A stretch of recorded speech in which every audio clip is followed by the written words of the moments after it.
Приветствуем всех любителей путешествий. Сегодня 7 октября, и мы находимся в белорусском городе Молодечно. У нас есть всего несколько часов, чтобы осмотреть как можно больше достопримечательностей города и рассказать о них самое интересное.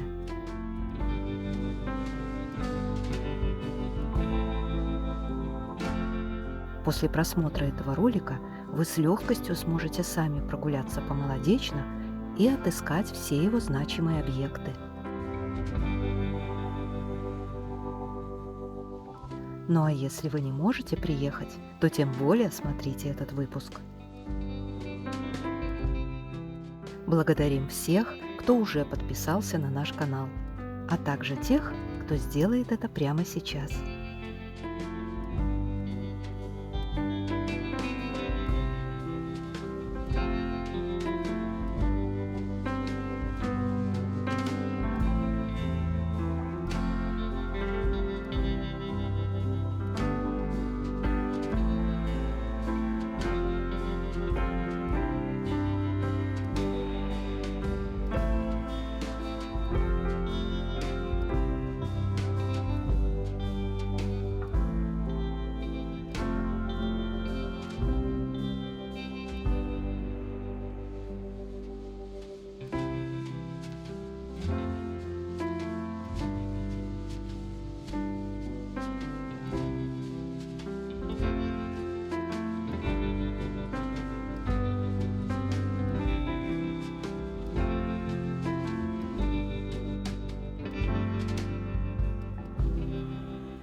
Начинаем нашу прогулку от здания железнодорожной станции.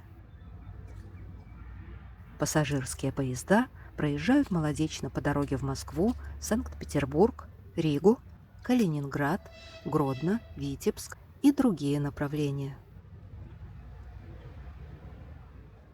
Первое, что видят приезжие в Молодечно, вот эту пару – кота и девушку.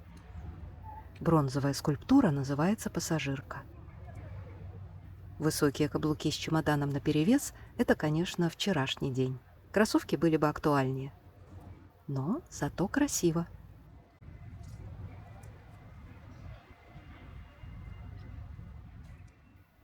Это здание вокзала в стиле модерн было построено в 1907 году на месте старого деревянного. Сегодня Молодечно является важным железнодорожным узлом с направлениями на Минск, Вильнюс, Лиду и Полоцк.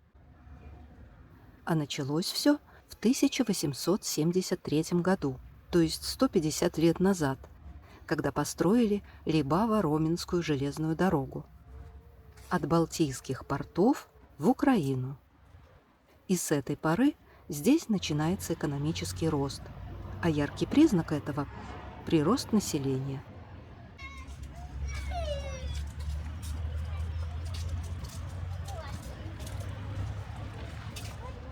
Почему-то в небольших белорусских городах очень много попадается вывесок с ритуальными услугами.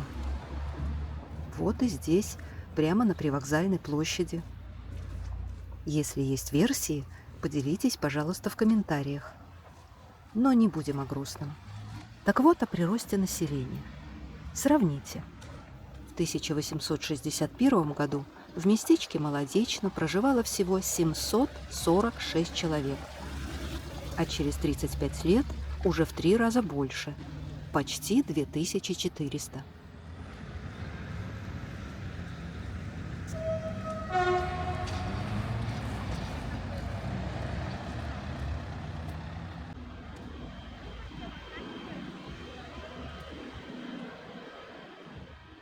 Пересекаем Либава-Роменскую улицу и оказываемся на пешеходной улице Притыцкого.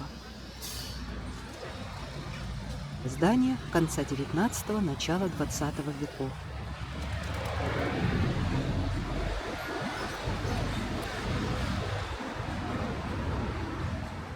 Вот она, улица Притыцкого. Молодечнинцы называют ее местным Бродвеем. Заглянем сначала во двор этого Бродвея.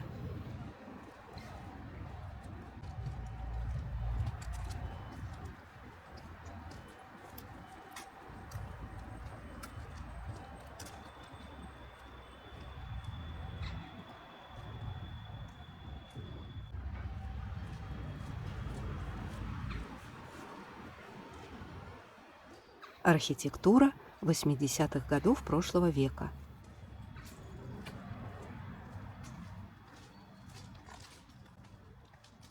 А это дом 62-го года.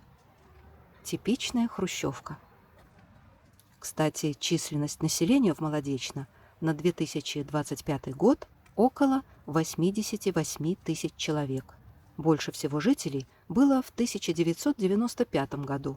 98 100 человек. Но планку в 100 тысяч Молодечно так и не преодолел.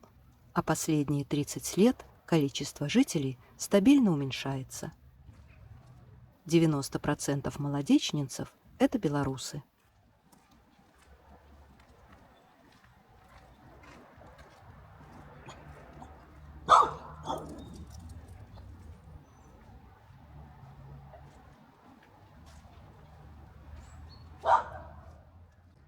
Выходим снова на улицу Притыцкого. Старое ее название революционное. Улица с автомобильным движением на этом месте появилась в 50-х годах прошлого века. Сегодня здесь много магазинов, кафе и пиццерий. Пока мы идем, коротко расскажем о самом городе. Молодечно находится в 73 километрах от Минска, на реке Уша. Когда-то у реки был приток Молодечанка, от него и пошло название поселения. Город впервые упоминается в источниках в 1388 году, то есть сегодня Молодечно уже 637 лет. Но статус города ему присвоен только в 1929 году. Как и другие западные земли Беларуси, местечко Молодечно сначала долгое время было частью Речи Посполитой, а после ее раздела оказалось в составе Российской империи. После Первой мировой войны город отошел Польше, а осенью 1939 года оказался в составе БССР. И с той поры до сегодняшнего дня это белорусский город. В 1988 году пешеходной зоной сделали участок от этого перекрестка и до Центральной площади, куда мы идем. А в 2011 году решили продлить пешеходную зону до вокзала. Свернем немного в сторону, к храму.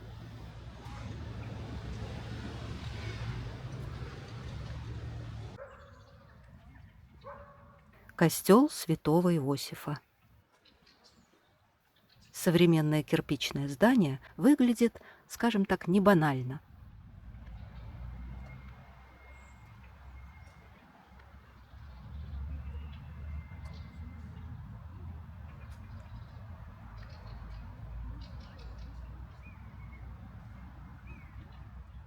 Этот костел был возведен в 1997 году. Главная фишка – это форма башен, а точнее вот эти зубцы. Говорят, если смотреть сверху, то они напоминают василек из белорусского орнамента. Памятник Иоанну Павлу II.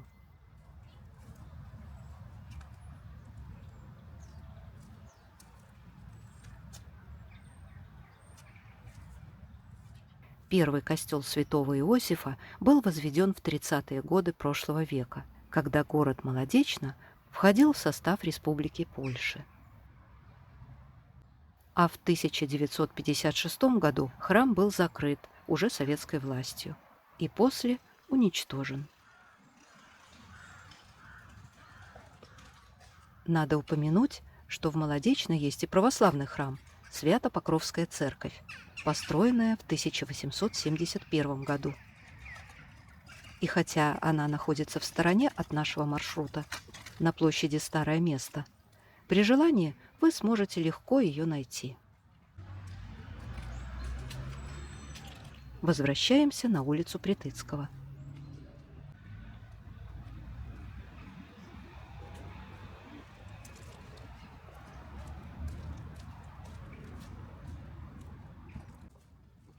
Мы подходим к площади с часами. Последние годы, кажется, каждый населенный пункт в Беларуси обзавелся такими скамейками с социальной рекламой службы спасения. Ну что ж, это гораздо эффективнее и, главное, практичнее, чем обычный плакат. Действующий и единственный в городе кинотеатр «Родина».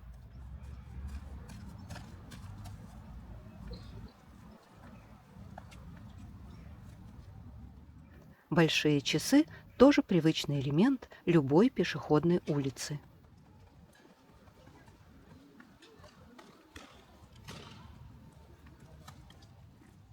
А сверху, оказывается, за нами наблюдают.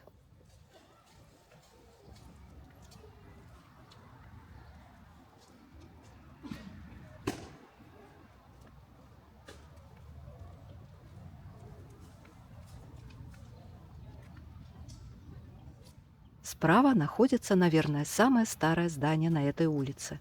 Оно построено в 20-х годах прошлого века. В нем сегодня разместились пиццерия, кафе, хинкальня и несколько офисов различных компаний.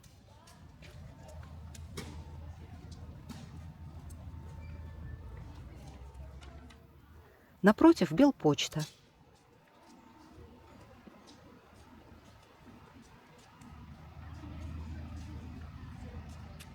Кстати, за этим домом расположен краеведческий музей.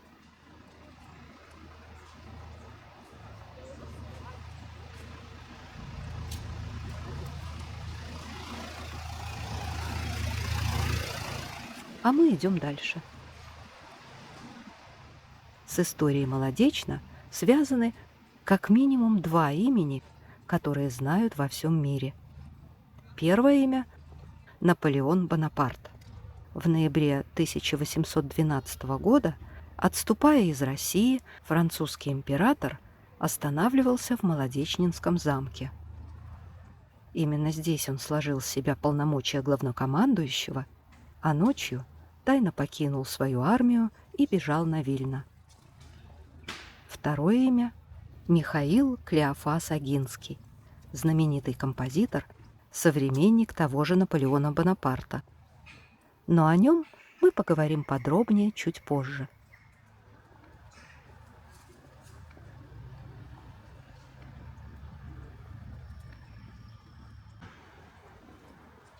Здесь пешеходная зона заканчивается, и дальше Притыцкого становится автомобильной улицей.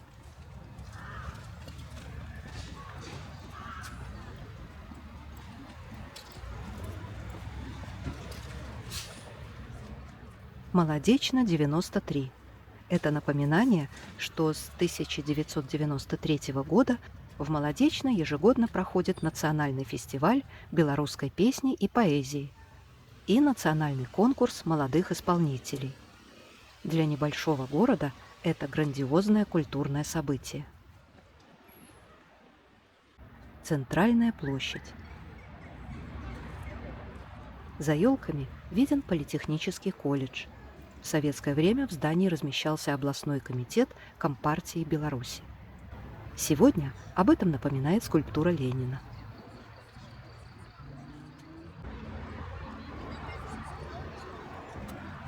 Ленин смотрит куда-то вдаль.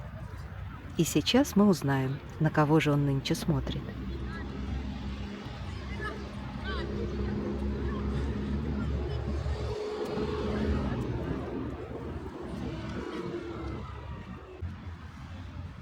Эту часть площади называют Французский парк.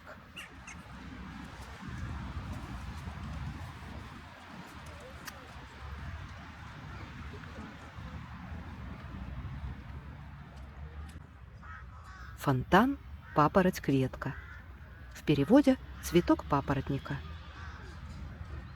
Влюбленная пара в зарослях папоротника ассоциируется с народным праздником белорусов Купальем. Скульптуры были установлены в 2011 году, и сразу разгорелись споры о допустимости столь откровенных образов. Но, к счастью, все обошлось. Со временем страсти поутихли, и теперь фонтан – одна из главных достопримечательностей Молодечно. Нам понравилось. А вам? Напишите в комментариях. За центральной площадью начинается Парк Победы. Помимо мемориального комплекса, парк является основным местом проведения праздников, ярмарок и спортивных мероприятий.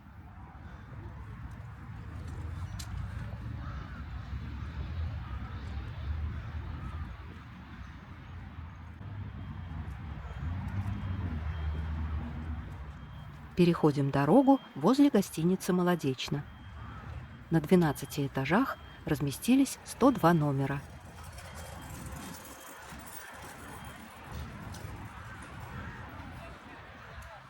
Эти арки имеют подсветку. Вечером, должно быть, смотрится красиво. Стоимость стандартных двухместных апартаментов – $30. Советуем выбирать этаж повыше, тогда бонусом будет шикарный панорамный вид на город. Самый дорогой двухкомнатный номер мы нашли за $120. И в стоимость везде включены завтраки.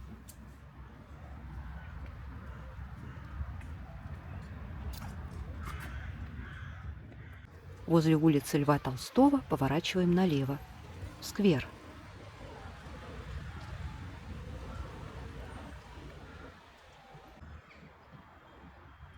Скульптура «Ангел» и многие другие, которые мы сейчас увидим, установлены здесь в 2012 году во время 10-го экологического форума.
Какое интересное решение по озеленению территории.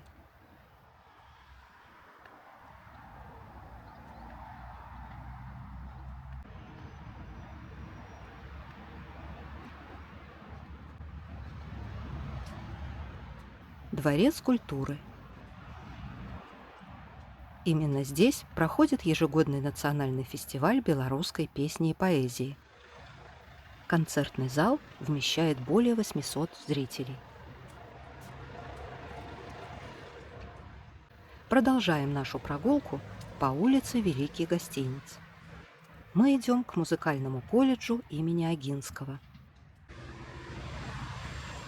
Михаил Клеофас Огинский – политический деятель Речи Посполитой и Российской империи. Но всемирную славу он получил как композитор, автор знаменитого полонеза Огинского. Княжеский род Огинских владел молодечно с XVIII века, так что город достался композитору по наследству.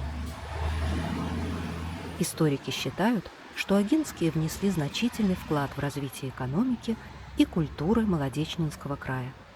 Ну а знаменитый композитор – предмет отдельной гордости жителей Молодечна. Переходим улицу Буйницкого.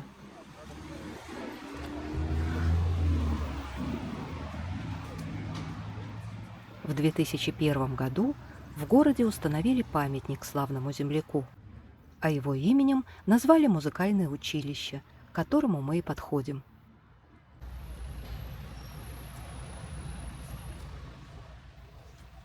Следующий перекресток с улицей Томилина.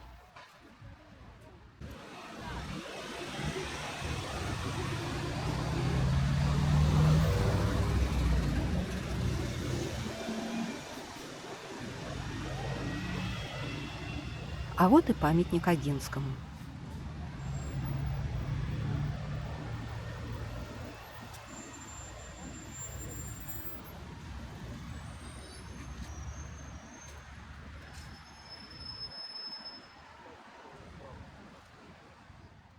Колледж готовит будущих музыкантов, артистов, дирижеров, руководителей творческих коллективов и учителей.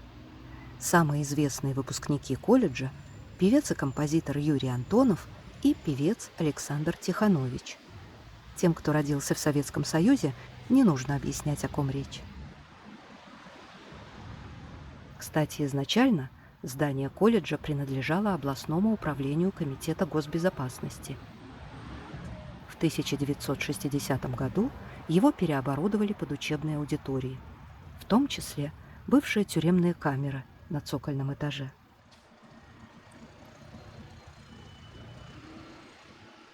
А вот это интересно. Точно такая памятная доска установлена во Флоренции, на доме, в котором 10 последних лет прожил Михаил Клеофас Огинский. И подарили эту доску Флоренции благодарные белорусы. Все это написано на самой доске. Вот так.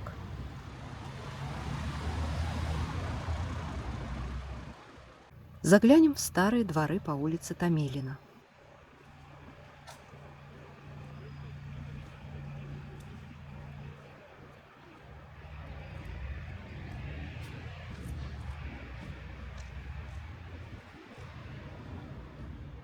Эти дома построены в 50-х годах прошлого века.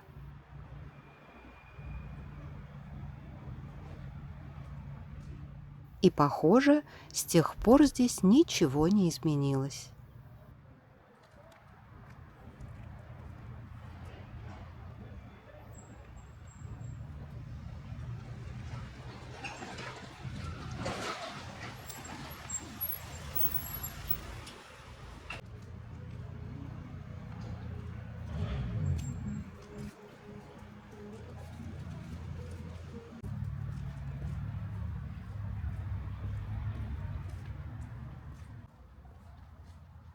И еще один дворик.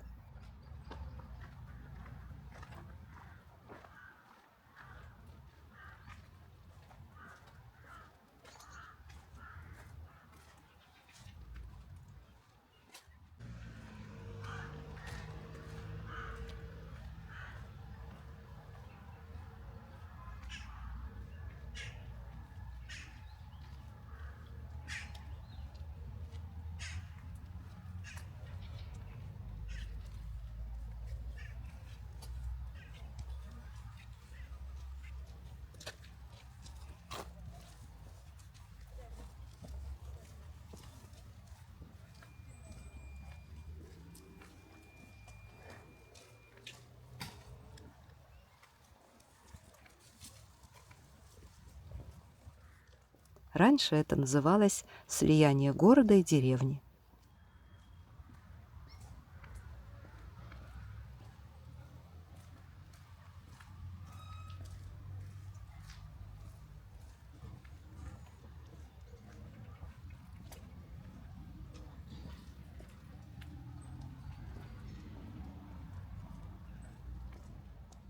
Снова выходим на улицу Томилина.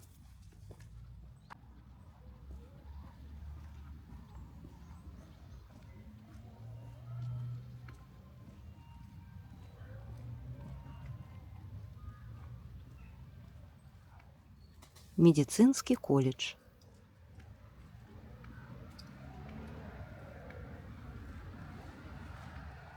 Напротив 2 детских сада.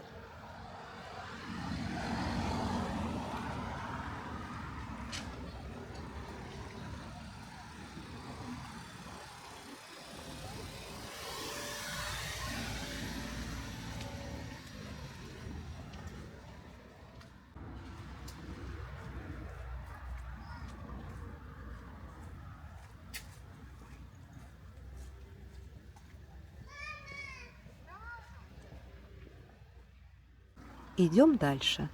Следующая наша цель – памятник паровозу. Но до него еще нужно дойти. Заодно понаблюдаем реальную жизнь Молодечно.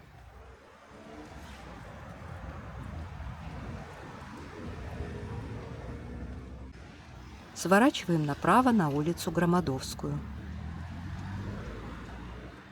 Посмотрите, какой колоритный персонаж.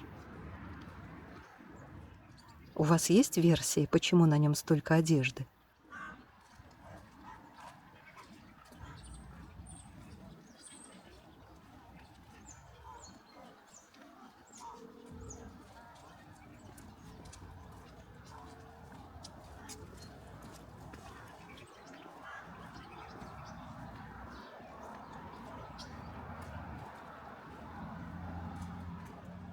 Гимназия номер 7. Примечательно, что в этом образовательном учреждении существует настоящий хор учителей, которому даже присвоено звание «народный».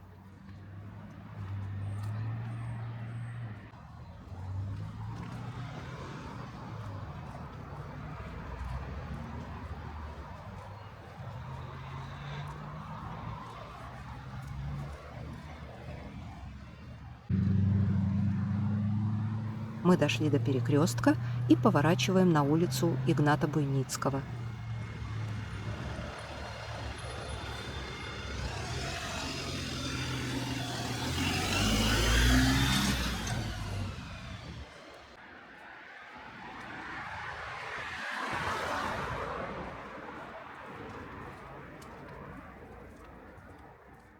Судя по табличке на доме, раньше эта улица называлась Энгельса.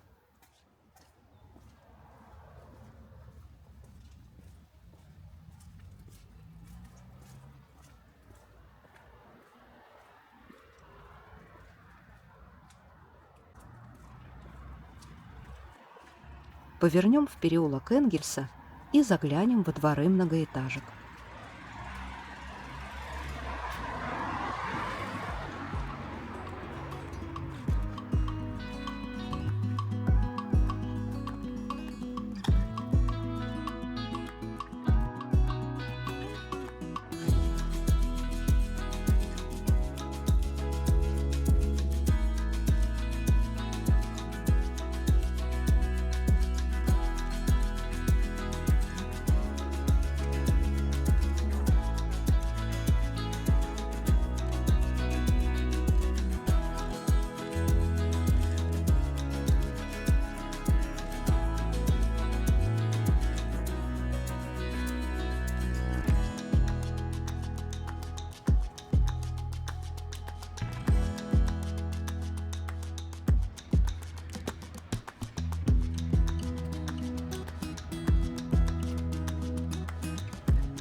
Мы снова вышли на Либаво-Роменскую улицу.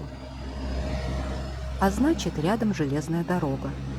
и наша цель близка. Вот он, памятник паровозу.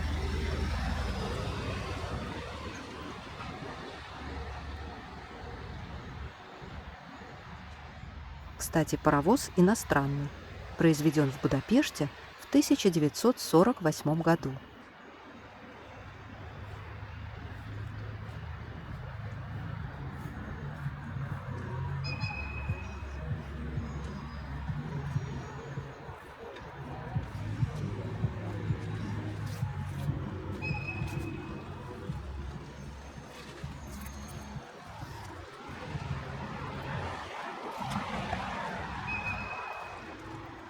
По Либава-Роменской улице мы отправляемся к последним историческим объектам нашей прогулки.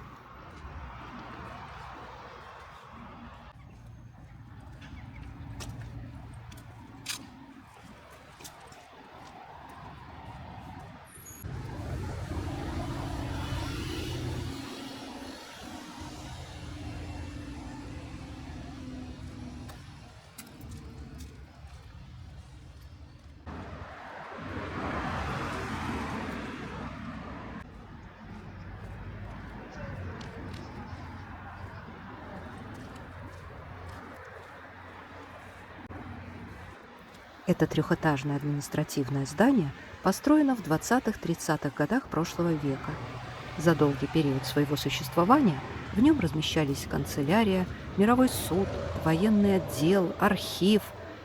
Сегодня очередь дошла до инспекции по налогам и сборам.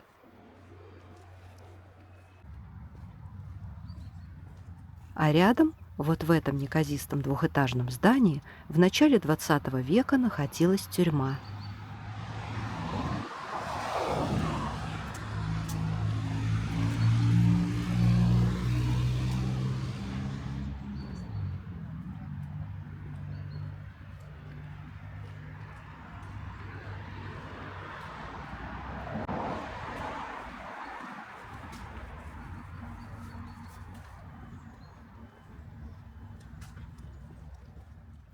Дом культуры железнодорожников.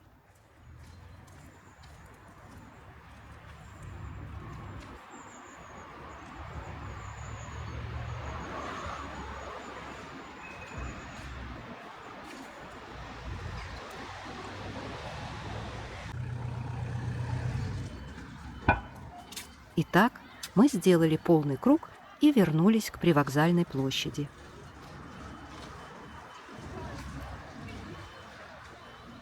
Наша прогулка заканчивается.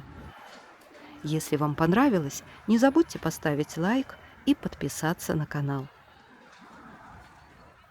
Поделитесь в комментариях вашими впечатлениями от Молодечно. Спасибо, что смотрите наш канал. И до встречи на следующей прогулке.